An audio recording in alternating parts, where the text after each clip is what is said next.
Right గా breaking news చూస్తున్నాం. నిరుద్యోగులను ఆసరాగా చేసుకుని ఐటీ కన్సల్టెన్సీ శిక్షణ పేరుతో ఐటీ కంపెనీలు నిరుద్యోగులకు కుచ్చుటోపి వేస్తున్నాయి. ఉద్యోగం కోసం వచ్చిన వారు దిక్కుతోచని పరిస్థితుల్లో వేరే దారి లేక లక్షల్లో చెల్లించి మోసపోతున్నారు. ఇలా ఒకటి కాదు రెండు కాదు, ఏడాదికి పదుల సంఖ్యలో జరుగుతున్నాయి.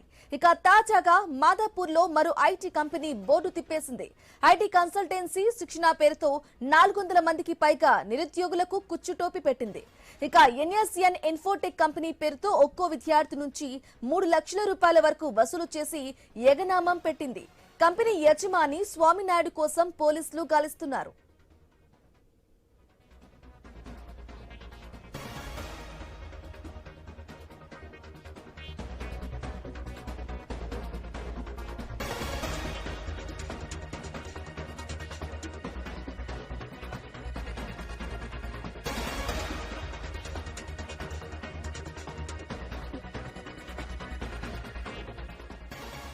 రాజికా బ్రేకింగ్ న్యూస్ చూస్తున్నాం.